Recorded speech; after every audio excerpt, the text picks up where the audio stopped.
নমস্কার বন্ধুরা, আশা করি আপনারা সবাই ভালো আছেন। আবার একটা নতুন মোটিভেশনাল ভিডিও নিয়ে চলে এসেছি।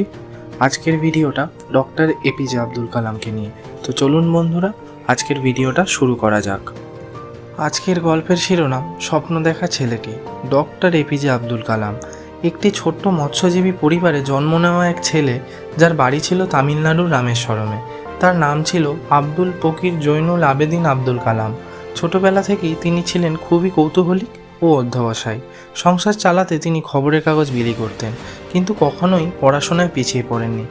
একদিন ক্লাসে শিক্ষক বোঝাচ্ছিলেন পাখি কিভাবে আকাশে ওড়ে। কালাম চুপচাপ শুনে যাচ্ছিলেন। শিক্ষক হঠাৎ তাকে ডেকে বলেন, চলো আমরা বাইরে যাই। শিক্ষক একটি পাখি কিভাবে উড়তে পারে সেটি তাকে দেখালেন।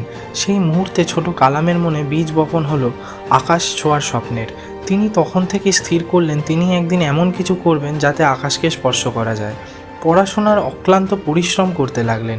কঠিন পরীক্ষায় উত্তীর্ণ হয়ে ইঞ্জিনিয়ারিং পড়লেন।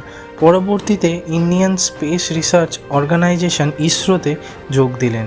সেখানেই তিনি সফলভাবে ভারতের প্রথম স্যাটেলাইট লঞ্চ ভেহিকেল SLV-3 তৈরি করলেন, যা রোহিণী উপগ্রহকে কক্ষপথে স্থাপন করেছিল। এরপর তিনি DRDOতে যোগ দিয়ে ভারতবর্ষের ক্ষেপণাস্ত্র কর্মসূচি মিসাইল ম্যান অফ ইন্ডিয়া নামটি অর্জন করেন। কিন্তু তার জীবন শুধু বিজ্ঞানেই সীমাবদ্ধ ছিল না। তিনি ছিলেন একজন আদর্শ রাষ্ট্রপতি, একজন মানবিক মানুষ ও মহান শিক্ষক। সবসময় তরুণদের বলতেন, স্বপ্ন দেখো, স্বপ্নকে ধারণ করো, আর সেই স্বপ্নকে সত্যি করতে কঠিন পরিশ্রম করো। একবার তিনি বলেছিলেন, যদি তুমি তোমার স্বপ্নকে বাস্তবে রূপ দিতে চাও, তাহলে ঘুম ছেড়ে কাজ শুরু করো। ডক্টর এপিজে আব্দুল কালামের জীবন আমাদের শেখায়, যত বাধাই আসুক, যদি লক্ষ্য স্থির থাকে এবং মন থেকে চেষ্টা করা যায়, তাহলে সাধারণ মানুষও অসাধারণ কিছু করে দেখাতে পারে। ধন্যবাদ বন্ধুরা, আজকের ভিডিওটা এখানেই শেষ করলাম। যদি আপনাদের ভিডিওটি ভালো লাগে তাহলে লাইক, শেয়ার, কমেন্ট এবং সাবস্ক্রাইব করে আমাদের পাশে থাকবেন। ধন্যবাদ।